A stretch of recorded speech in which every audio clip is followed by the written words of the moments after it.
સુંદર રજૂઆત તમારા સૌની. અને આ જ રીતે આપણે હવે પછી એક એક અંતરો આગળ છે એ વધારતા જઈશું. તો પ્રથમ જે બે પંક્તિઓ રજૂ થઈ, આ શાળા અમારી માતા છે, અમભાવીની વિધાતા છે.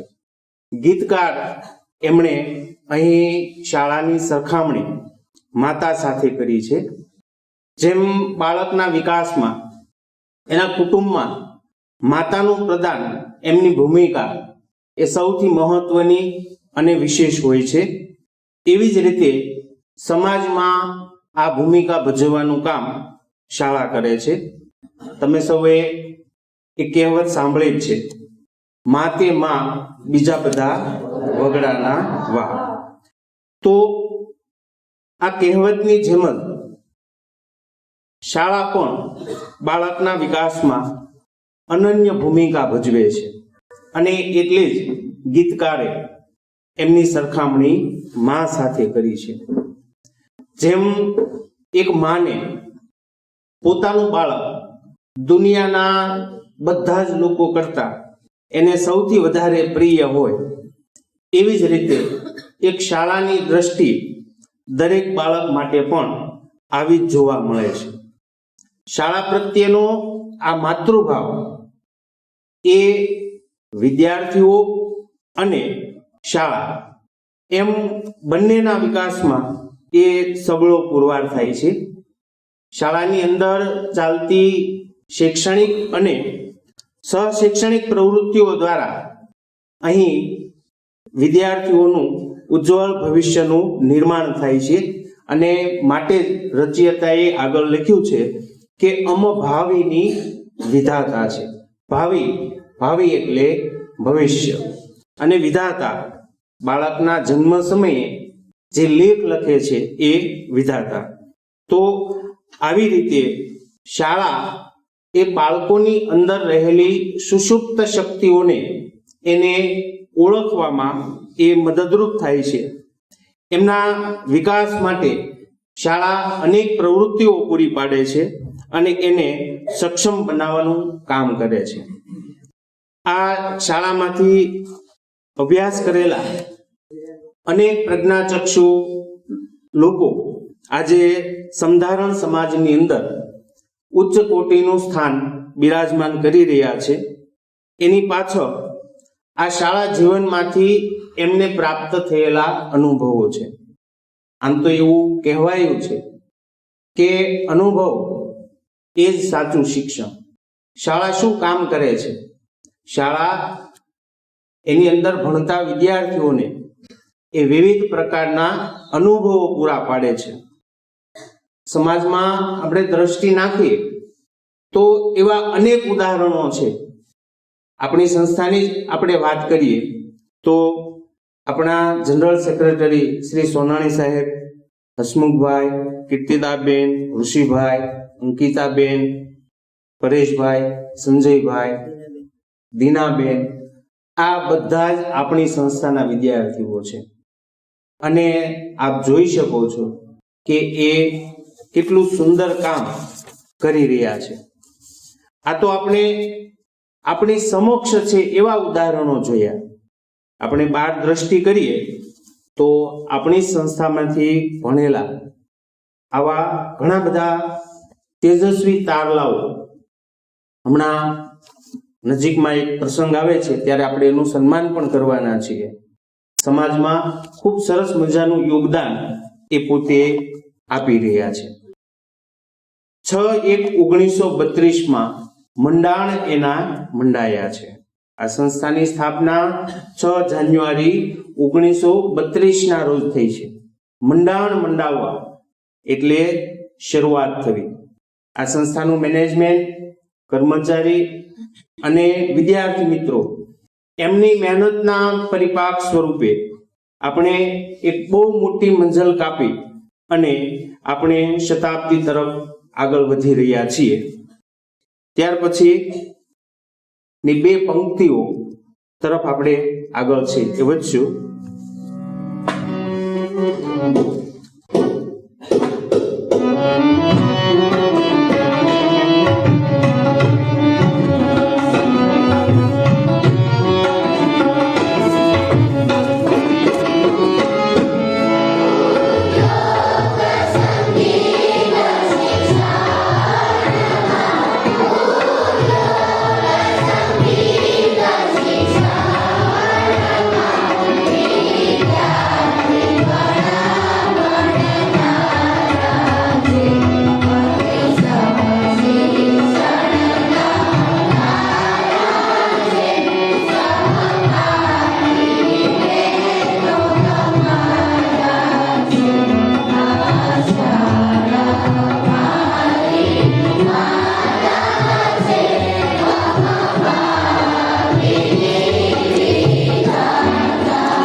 ઉદ્યોગ સંગીત શિક્ષણમાં વિદ્યાર્થી ઘણા ભણનારા છે. આ પંક્તિમાં સંસ્થાના જુદા જુદા વિભાગો જે વિદ્યાર્થીના વિકાસમાં ઉપયોગી છે એવા વિભાગોનો નિર્દેશ આ પંક્તિની અંદર ગીતકારે છે એ કર્યો છે. વિદ્યાર્થીના સર્વાંગી વિકાસમાં મદદરૂપ થતા આ વિભાગો જે વિદ્યાર્થીને પગભર કરી શકે છે, આત્મનિર્ભર બનાવી શકે છે. જે શિક્ષણ વિદ્યાર્થીને પગભર ન કરી શકે, આત્મનિર્ભર ન બનાવી શકે, એમને શિક્ષણ કહેવું કે કેમ, એ જ એક બહુ મોટો પ્રશ્ન છે. સાચું શિક્ષણ તો એને જ કહેવાય જે વિદ્યાર્થીઓમાં ક્ષમતાઓનું નિર્માણ કરાવી શકે, એમાં કૌશલ્ય સ્કિલ ડેવલપ કરાવી શકે. કોઈ એક કવિતા છે, એના શબ્દો, એમની પંક્તિઓ એ બહુ થોડી હોય છે. ગાગરમાં સાગર જેવું હોય છે. પંક્તિ થોડી છે પણ કઈ ઘણું બધું જાય છે. અહીંયા ઉદ્યોગ અને શિક્ષણ, ઉદ્યોગ અને સંગીત એવા બે વિભાગોનો ઉલ્લેખ છે. પણ આપણે સૌ જાણીએ છીએ કે આપણી સંસ્થામાં માત્ર આ બે વિભાગો જ કામ કરે છે એવું નથી. ઉદ્યોગ અને સંગીત સિવાય શિક્ષણ, computer, home science, library, skill centre, આ બધા જ વિભાગો છે એ દ્વારા વિદ્યાર્થીઓ અહીં શિક્ષણ પ્રાપ્ત કરી ક્ષમતાવાન બને છે અને આત્મનિર્ભરતા તરફની એમની ગતિ કરે છે. આ એમની ગતિમાં આ તમામ વિભાગોનું પ્રદાન છે એ ખૂબ જ મોટું છે. પછીની પંક્તિ છે, અહીં સહશિક્ષણની ધારા છે, સહપાઠી બહેનો અમારા છે. આપણા સમાજમાં ઘણા વર્ષો સુધી શિક્ષણની પ્રણાલી એવી રહી કે કુમાર માટેની શાળા અને કન્યા માટેની શાળા બંને અલગ અલગ છે એ રહેતી, અને એ શ્રેષ્ઠ વ્યવસ્થા છે એવું માનનારો વર્ગ ખૂબ મોટો છે એ હતો. પણ આજે આધુનિક યુગની અંદર આપણે એ જાણીએ છીએ, સંશોધનોએ પણ પુરવાર કર્યું છે અને મનોવૈજ્ઞાનિકોએ પણ એ પુરવાર કર્યું છે કે શિક્ષણની અંદર સહશિક્ષણ એ સૌથી ઉત્તમ છે.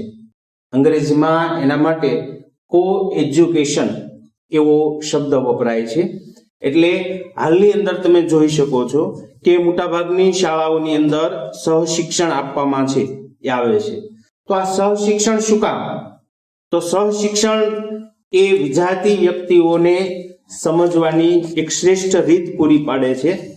આ ઉપરાંત એમની સાથે કેવી રીતે વાત કરવી, તંદુરસ્ત હરીફાઈ કઈ રીતે કરવી, આદર આપવો, નમ્રતાપૂર્વક જીવન જીવવું, સમાજમાં જ્યારે સ્ત્રી પુરુષોએ સાથે જ રહેવાનું છે ત્યારે એમને વાસ્તવિક જીવન માટે તૈયાર કરવાનું કામ અત્યારથી જ શાળા છે એ કરે છે. આપણી શાળા પણ બહુ વર્ષોથી એ સહશિક્ષણ આપતી શાળા છે. આ મનોવૈજ્ઞાનિક સંશોધનો દ્વારા જે પુરવાર થયેલી વાત છે એ આપણે પણ અપનાવી છે. ઉપરાંત અહીં ભણતી બહેનો, સહપાઠી બહેનો અમારા છે, એમાં અમારી બહેનો જેવી આ બહેનો અમારી સાથે ભણી રહી છે એવો ભાવ પણ આ ગીતની અંદર આ પંક્તિઓ દ્વારા રજૂ થાય છે. પછીના નેક્સ્ટ અંતરા તરફ આપણે જઈએ.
નેતરવાળાની નિશાની છે, કહાની ઘણી પુરાણી છે.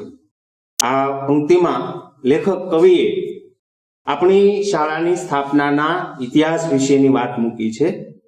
ભાવનગરની અંદર અંધશાળા જેવી વિશિષ્ટ શિક્ષણ આપતી સંસ્થાની સ્થાપનામાં અગત્યની ભૂમિકા ભજવનાર, એના માટે નિમિત્ત બનનાર શ્રી એનડી નેતરવાળાને અહીંયા ગીતકારે યાદ કર્યા છે. આમ તો આ નેતરવાલાની વિશે ઘણા બધા વિદ્યાર્થીઓ પરિચિત છે. સંસ્થાના વિદ્યાર્થીઓ સંસ્થાના ઇતિહાસ વિશે પણ પરિચિત છે, પરંતુ અહીંયા નવા આવનારા વિદ્યાર્થીઓ અને આપણી સમક્ષ ઉપસ્થિત તાલીમાર્થી મિત્રો આ બાબતથી પરિચિત નહીં હોય તો એ વાત અહીંયા આપણે છે એ મૂકીએ છીએ. લેખકે કવિએ કહ્યું છે, કહાની ઘણી પુરાણી છે. આપણે ઇતિહાસ તરફ એક દ્રષ્ટિકોણ છે એ કરીએ. આમ પણ ઇતિહાસ જાણવો અને ભણવો જોઈએ, એટલા માટે કે એ આપણને એક ગૌરવપૂર્ણ જીવન જીવવા માટે એ આપણને તૈયાર કરે છે. ભૂતકાળમાં કરેલી ભૂલો એને અટકાવતાનું કામ પણ એ આપણને ઇતિહાસ છે એ કરાવે છે. તો સ્થાપના અંધશાળા જેવી વિશિષ્ટ સંસ્થાની સ્થાપના થઈ એના માટેનો આખો પ્રસંગ એવો બને છે કે ભાવનગર રાજ્યના નેક નામદાર મહારાજા શ્રી કૃષ્ણકુમારસિંહજીને મુંબઈની વિક્ટોરિયા મેમોરિયલ સ્કૂલની અંદર એક પારિતોષિક વિતરણ સમારંભની અંદર એમને જવાનું થાય છે. અને આ ઇનામ વિતરણ સમારંભની અંદર નેતરની ખુરશી ભરવામાં પ્રથમ નંબર લાવનાર વિદ્યાર્થીને એમના હસ્તે ઇનામ આપવાનું થાય છે. અને આ ઇનામ આપતી વખતે એક ટૂંકો સંવાદ મહારાજા અને વિદ્યાર્થીઓ વચ્ચે એ થાય છે. ત્યારે મહારાજાને ખ્યાલ આવે છે કે આ તો ભાવનગર રાજ્યનો વિદ્યાર્થી છે, એટલે ઇનામ આપતી વખતે જે થોડી એમની સાથે ટૂંકી વાત થાય છે તો એમાં મહારાજા એમને પ્રશ્ન પૂછે છે કે ક્યાં ભાવનગર અને ક્યાં મુંબઈ, તું અહીંયા છે કેમ ભણવા આવ્યો? તો એ સમયે એ બાળક એમને જવાબ આપે છે કે બાપુ, આપણા રાજ્યમાં ક્યાં આવી શાળા છે? અને મિત્રો, આ સંવાદ છે એનાથી મહારાજાના મનની અંદર ભાવનગર રાજ્યમાં અંધશાળાની સ્થાપનાનું બીજ રોપાયું. અને એમને વાત કરતા કહ્યું કે તું જ્યારે ભાવનગર આવ ત્યારે તું મને ચોક્કસ મળજે. આ એક ટૂંકો સંવાદ છે એ આ સંસ્થાની સ્થાપનાના પાયાની અંદર છે. આમ પણ એવું કહેવાય છે કે સંવાદથી સમગ્ર સૃષ્ટિ ચાલે છે. તો એવા સંવાદે જ આ સંસ્થાની સ્થાપનાની મહત્વની ભૂમિકા છે એ પૂરી પાડી. મહારાજાએ વિદ્યાર્થીને આમંત્રણ આપ્યું અને એ ભાવનગર છે એ આવે છે. મહારાજા સાથે મુલાકાત થાય છે, ફરી એમની સાથે સંવાદ થાય છે. અને એ સંવાદમાં એ વિદ્યાર્થી એટલે કે એનડી નેતરવાલા છે એ મહારાજાને કહે છે કે આપણા રાજ્યમાં જો આવી સંસ્થા હોય તો અંધ વિદ્યાર્થીઓ છે એમણે ક્યાંય બહાર જવું પડે નહીં.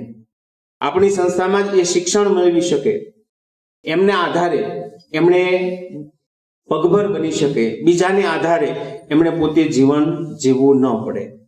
એમના આ વિચારોથી મહારાજા ખૂબ જ પ્રભાવિત થયા અને એમણે રાજ્યના શ્રેષ્ઠીઓની આ માટે એક મીટિંગ બોલાવી આ વિચાર મૂક્યો. એક કહેવત છે કે જેવો રાજા તેવી પ્રજા. તો રાજાના આ વિચારને શ્રેષ્ઠીઓએ પણ વધાર્યો અને આ રીતે ભાવનગર રાજ્યની અંદર સૌ પ્રથમ અંધશાળાની સ્થાપના માટેના પ્રયાસો થયા. પછીની પંક્તિ છે, લોઢાવાળાની પ્રદાની છે, એક અજોડ કહાની છે. આ લોઢાવાળા પરિવાર એટલે ભાવનગરનો એક ઉમદા પરિવાર. એમની ઉદાર સખાવતે આજે પણ ભાવનગરની અંદર અનેક સંસ્થાઓ સમાજ સેવાનું ઉત્કૃષ્ટ કાર્ય છે એ કરી રહી છે. અને આપણો સંસ્થા પરિવાર પણ એમનો હંમેશા ઋણી રહેશે, કારણ કે આ સંસ્થાની અંદર પાયામાં મહત્વની ભૂમિકા ભજવી હોય તો એ લોઢાવાળા પરિવારના બે ભાઈઓ છે. એક ભાઈનું નામ છે મનહરદાસ સગનદાસ શાહ અને એમના બીજા ભાઈ છે વિઠ્ઠલદાસ સગનદાસ શાહ. એમણે આ સંસ્થા માટે નિસ્વાર્થ ભાવે પોતાના સત્યનારાયણ રોડ ઉપર આવેલો બંગલો વગર ભાડાથી અંધશાળાની સ્થાપના માટે છે એ આપ્યો. અને આ રીતે ભાવનગર રાજ્યની અંદર સૌ પ્રથમ આ સંસ્થાની સ્થાપના થઈ અને પ્રજ્ઞાચક્ષુ વ્યક્તિઓના ઉત્થાનમાં એક નવા યુગ, એક નવા અધ્યાયનો પ્રારંભ થયો. તારીખ 6 જાન્યુઆરી 1932ના રોજ 5 વિદ્યાર્થીઓ સાથે આપણી શાળાનો પ્રારંભ છે એ થયો. ગીતકારના પછીના શબ્દો છે, આ એક અજોડ કહાની છે. અજોડ, જેની જોડ કોઈની સાથે મળી શકે નહીં એવી. કારણ કે આ સંસ્થાની સ્થાપના એ પ્રજ્ઞાચક્ષુઓના સોમાનભેર આત્મનિર્ભર જીવનની એનાથી શરૂઆત થાય છે. આમ પણ સોમાન વિનાનું જીવન એ કાગડા કૂતરા જેવું જીવન છે. આપણા સાહેબ ઘણીવાર એવું કહેતા હોય છે કે સમાજની પરંપરાગત માન્યતા એવી છે કે આંધળો કાં તો દળે કાં તો ગાય. આ પરંપરાગત માન્યતા છે એને ઉલટાવવાનું શક્ય બન્યું. એનું કારણ આ અંધશાળાની સ્થાપના છે. માટે રચયિતાએ લખ્યું છે કે આ એક અજોડ કહાની છે. નેક્સ્ટ પંક્તિ તરફ આપણે જઈએ.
ચપળતાની ચાવીએ અમો મેધાના દ્વાર ખોલ્યા છે.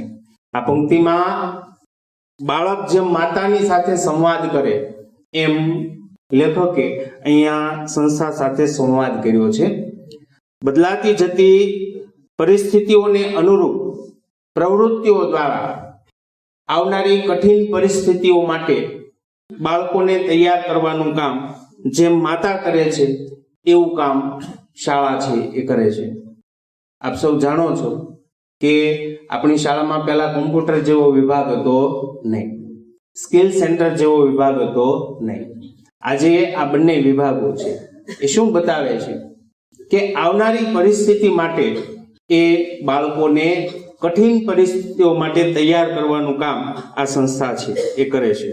બાળકના બુદ્ધિ શક્તિના વિકાસ દ્વારા એમને સક્ષમ બનાવવા માટે યોગ્ય વાતાવરણ પૂરું પાડવાનું કામ શાળા કરે છે. આમ તો એવું કહેવાય છે કે બુદ્ધિ છે એ આનુવંશિક છે, વારસાગત છે. એ આપણને પેઢીઓ તરફથી વારસામાં મળે છે. આપણે એમાં કંઈ કરી શકતા નથી. પણ એ પણ એટલું જ સાચું છે કે વારસામાં મળેલી બુદ્ધિને જો યોગ્ય વાતાવરણ પ્રાપ્ત ન થાય તો એનો યોગ્ય વિકાસ થઈ શકતો નથી. આ શાળાનું કામ છે બાળકની અંદર રહેલી બુદ્ધિને વિકસવા માટેનું યોગ્ય વાતાવરણ પૂરું પાડવું. બાળકના માનસિક વિકાસમાં વાતાવરણનું કામ ખૂબ મહત્વનું છે. તો એવું ઉત્તમ પ્રકારનું વાતાવરણ પૂરું પાડવાનું કામ આ શાળા છે એ કરે છે. ત્યાર પછીની પંક્તિ છે, તારી કીર્તિ 14 ફેલાણી છે, અમ ઉરે એ ઉભરાણી છે. પ્રજ્ઞાચક્ષુઓના શિક્ષણ, પુનઃવસન અને રોજગાર માટે આ સંસ્થા જે કાર્ય કરી રહી છે એની એક સેવાકીય સુવાસ આજે ચારે દિશાઓની અંદર ફેલાયેલી છે. અને એનું પ્રમાણ આ સંસ્થાને મળેલા વિવિધ પ્રકારના એવોર્ડ છે. આપ સૌ જાણો છો કે આપણી સંસ્થાને રાષ્ટ્રપતિ દ્વારા નેશનલ કક્ષાનું પ્રાઇઝ ઇનામ પ્રાપ્ત થયું છે. આપણી સંસ્થાને રાજ્યની શ્રેષ્ઠ માધ્યમિક શાળા તરીકેનું ગૌરવ પણ પ્રાપ્ત થયું છે. ગુજરાતની અંદર કેટલી બધી શાળાઓ આવેલી છે. આ શાળાઓમાં શ્રેષ્ઠ શાળા તરીકે દ્વિતીય નંબર પ્રાપ્ત કરવો અને એ પણ આવી વિશિષ્ટ શિક્ષણ આપતી સંસ્થાઓ, તો એ કઈ નાની સૂની વાત નથી. એટલે જ કવિએ લખ્યું છે, તારી કીર્તિ 14 ફેલાણી છે, અમો ઉરે એ ઉભરાણી છે. ઉર ઉર એટલે હૃદય. આનંદ એટલો વ્યક્ત થાય છે કે એ ઉરમાંથી ઉભરાઈ જાય છે. આ સંસ્થાની સેવાકીય સુવાસનો જે ફેલાવો છે એનાથી લેખક ખૂબ જ આનંદિત છે. ત્યાર પછીની પંક્તિઓમાં આપણે જઈએ.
દાતાઓની બલિહારી છે એ સુંદર શાળા મારી છે.